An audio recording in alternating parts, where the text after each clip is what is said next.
Welcome to my beginning watercolor tip 14, charging your washes with color.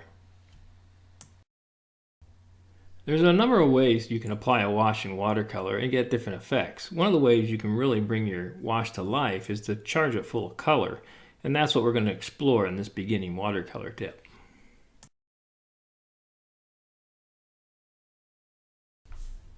To begin this exercise, I've taken a quarter sheet of watercolor paper and I've divided it into 6 equal squares. You don't have to be exact when you're doing this, and I've taped off the squares with masking tape, which will leave me a border when I'm done. And I said on some of my other exercises, which I do like to divide paper up in squares and work with little exercises, you can do this on the back of an old sheet of watercolor paper, an old painting that you've discarded. If you want to save some watercolor paper, there's no need to do this on a brand new sheet if you don't want to.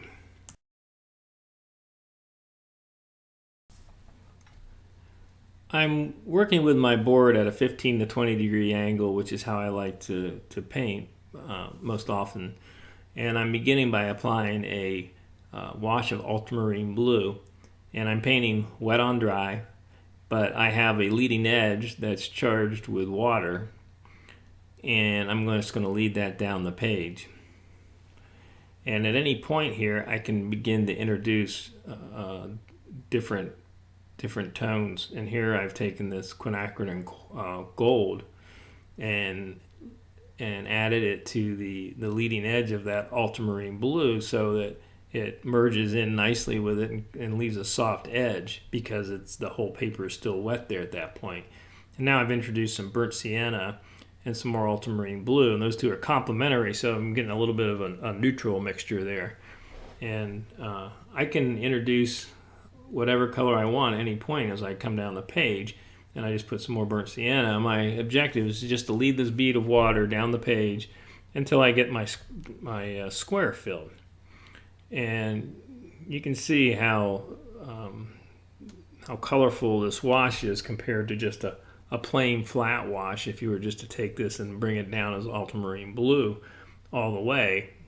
And this mixture here is quinacridone coral and quinacridone gold, which makes almost a bright burnt sienna.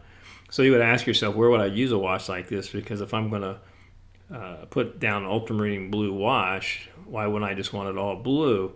And here's a good example where I've taken actually this very similar tone in this painting. It's called Sunday by the River.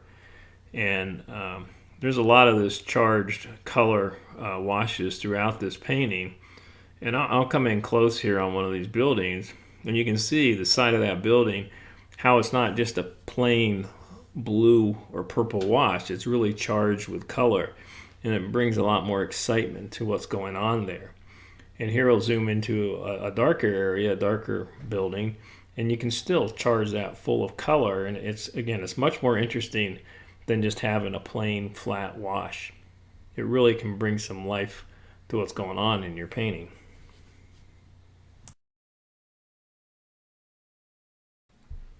When you start experimenting with washes like this and working them into your painting, you'll start to let go of that local color mentality, the thinking that says the sky is blue and the grass is green. Why can't a building be purple, green, and gold? It certainly can when you let go of that local color mentality and start thinking more about the elements and principles of design.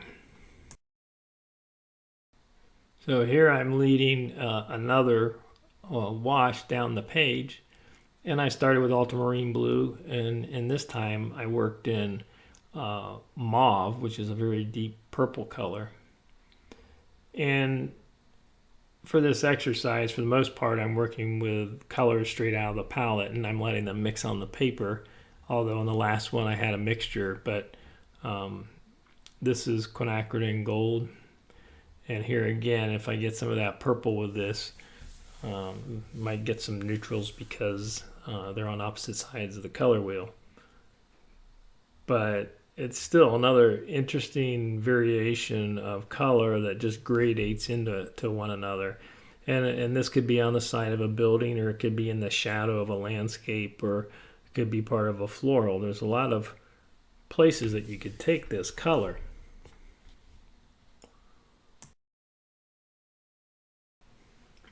Here I'm putting on a wash of quinacridone violet, and as I bring this down the page, I want to point out again how important it is that you're working at an angle and you're using gravity to lead the bead of water. It's one of the reasons that one of my early beginning watercolor tips was about leading the bead of water and gravity. There's no other way to achieve this effect. You can see the nice gradation you're getting and the colors merge. And you're in control because you're leading that bead of water down the page. And right now we're just filling a rectangle, but in a painting you might be going around a leaf shape or on the side of a building, and you have to be able to control that. You cannot do that on a flat surface. You're not going to get the gradation, you're going to get backwashes, and it's just not possible. So that's why it's important that you develop that skill and understanding of how to lead a bead of water and control your wash. Here we'll take another look at a painting where I've used similar charged washes. If you look at this sunflower painting, and specifically if you look towards the center of that flower, you'll see actually the very colors I used in that were the mauve, the quinacridone violet, and the quinacridone gold. And here with a closer look, you can see that charged color and the impact and richness that gives the shape of this flower in the center of this flower. Here I've started to apply mauve and ultramarine blue, and I'm going to bring in some burnt sienna. To this point I've been working with pretty much bright color combinations, but you can have the same impact working with muted colors or darker values, neutrals. If you can play warm against cool neutrals or a bright against a neutral, it can really have an impact and stand out. You could go the other way with this and use colors that are very high key, very light, but still have lots of color variation, and you can still charge those high key washes and get a more interesting wash than what you would if you just stuck with flat washes. Now here's a clip from a recent video where I used this charged wash approach to really energize the tree in this scene.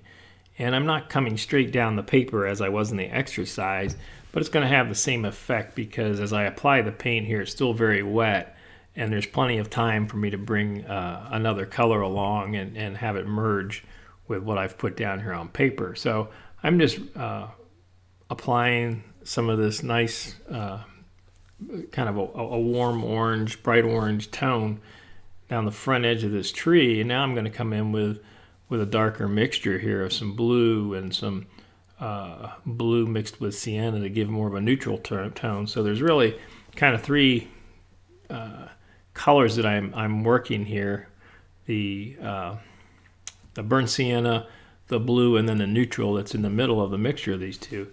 And you can see how this gradates together and makes for an interesting wash on this tree. And it's much different than you would get if you were just building up flat washes or just trying to paint each little area a little bit at a time. It just gives this nice flowing gradation of color.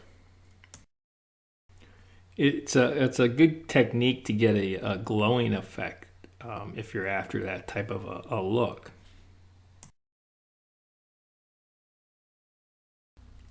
With the previous squares, I've been charging my washes by moving around the color wheel with some quite very different colors.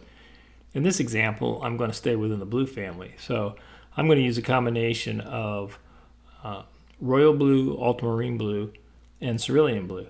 And I'm going to charge this wash by giving a variation within the same color family. And I use royal blue, it's the color I use. It's a name for a Holbein color, but really it's just Holbein's name for the pigment PB60. And I get asked a lot about that color because people aren't familiar with it, but some of the other manufacturers call PB60 indanthrone blue or indantharin blue or delft blue. And they're all the same pigment, PB60. We tend to speak when we're talking of colors in marketing terms, which are the color names, but really when you boil it down, it's the pigment that matters. and you'll have a particular pigment.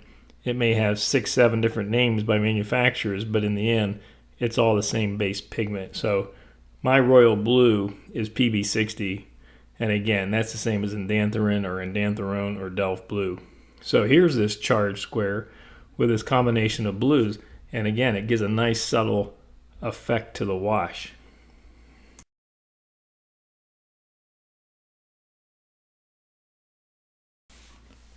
This one is going to be the last square here, and I have mauve and some blues. There's the royal blue, and it's going to give a subtle variation in the color, because the values are very close on these. In fact, they're about the same, and it's a way to give some nice interest to a dark area, whether it be a shadow or just a dark shape.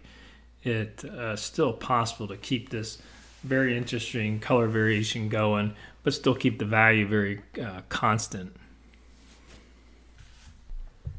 Often when we're painting, we try to work the colors across the whole composition, and this is a good way to sneak a color into an area without being obvious, and it helps provide harmony across the whole composition in a subtle way. I'm going to pull the tape off here that's dividing these blocks, and it's just going to give me a nice clean border around my squares. And I just like the look of this, and that's why I like to do some of these exercises in squares. It's just a nice way to present the information in a form of these little studies. So I'm going to take one more look at an example here where I've used this technique in a painting. I've used this painting as an example in a few of my videos, but you can see the glowing effect in it. What may not be as obvious is some of this charging of washes that I've used throughout this painting to give it that interesting effect. So I'm going to zoom in here, and this is a shadow in the back there, and when you look at the whole painting, it may not be obvious, but I've got this mixture of purples and reds and siennas and greens all going on in the shadow here of these sticks and these rocks. And if I zoom over here, here's another rock water area, and you can see again the sienna and the green and the purples kind of working together and making that really nice interesting shadow on the side of that rock. And those aren't as obvious when you pull back from the painting, but when you're standing in front of it looking at it, you can really see some of these nice washes that are really charged with color.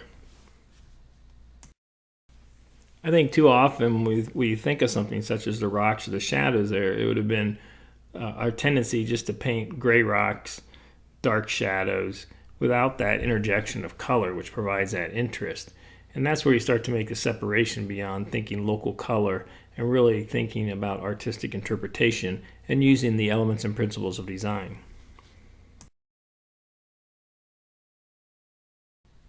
So that's my beginning watercolor tip on charging your wash with color. I think initially when looking at these squares, a floral or a cityscape or a landscape doesn't necessarily come to mind, but I hope after watching this video you've got a better idea of what some of the possibilities are, how you can use these types of exciting washes to bring an impact and excitement to your own work. If you do have additional questions about my process, you can reach me by emailing contact@surowicz@gmail.com.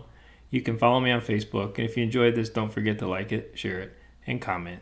Thanks for watching.